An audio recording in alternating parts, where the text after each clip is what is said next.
Hello dear students, we will see today how to perform a practical, that is determination of chloride content in the given water sample.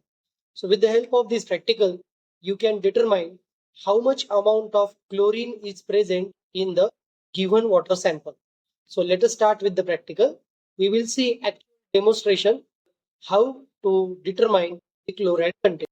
These are the apparatus. This is burette stand, burette, pipette, conical flasks, funnel, and we have conical flask.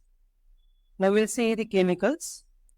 We need 0.01 normal EgNO3 Potassium chromate solution. and then water sample. Now let us start the practical. This is burette that I have clamped on the burette stand. Please ensure you have fixed it properly. Then ensure that the knob of the burette is closed. Now I am taking the 0.01 normal AgNO3 solution.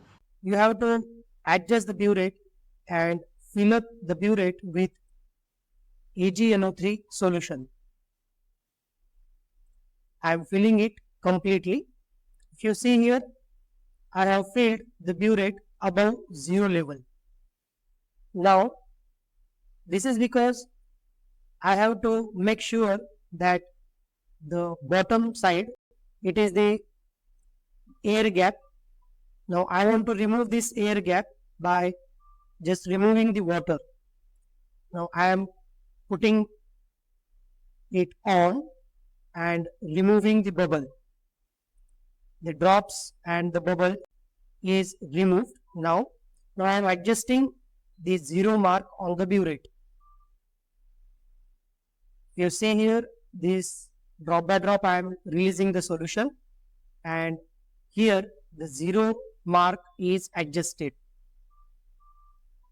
See, this is the lower meniscus of the water which is touching to the zero line. This you have to ensure. Now this is the complete task of filling the burette. Now I am taking the pipette, and through the pipette I am taking water sample. To this pipette we have a zero mark. This is the bulb of the pipette. This, if you see here, this is the line, and this line indicates that it is up to 10 ml.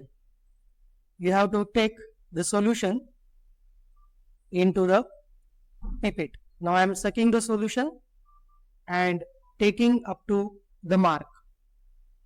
So I need to adjust by putting the thumb on the pipette. So I am adjusting up to the particular mark, and when it is touches to the line, means lower meniscus touches to the line, then the pipette is having exactly 10 ml solution. See here, this is the lower mark I have adjusted. Now I am transferring the solution in conical flask.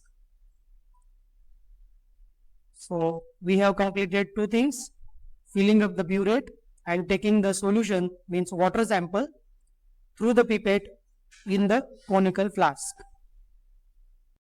Now the last drop of the water can be removed by this particular process, putting the thumb and covering the bulb by other hand. Now this is, I have taken 10 ml water sample.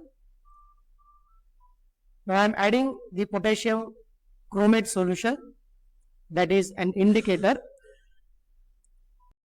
I need to add 2-3 drops of the indicator, and the solution becomes yellow in color. I am adding it again. If you see here, the solution becomes yellow. Now I am adjusting again the burette for titration purpose. Just taking it up, and the numbers are in front of you.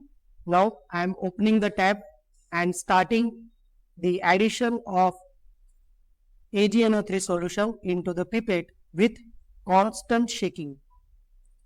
You need to observe the color change while adding the solution drop by drop. If you see here, the solution is slightly changed. I need to add again more amount of AgNO3. Yes, now the color is changed from yellow to brick red. So this is the end point of the titration. Now check the reading on the burette. So if you see on the burette, it is around 8.23 something. Okay, it is around 8.4. Yes, you have to note down the reading. So same procedure you have to follow. Throw this solution in the conical flask, then wash the conical flask, take again water sample through the pipette and repeat the same procedure for 3 times.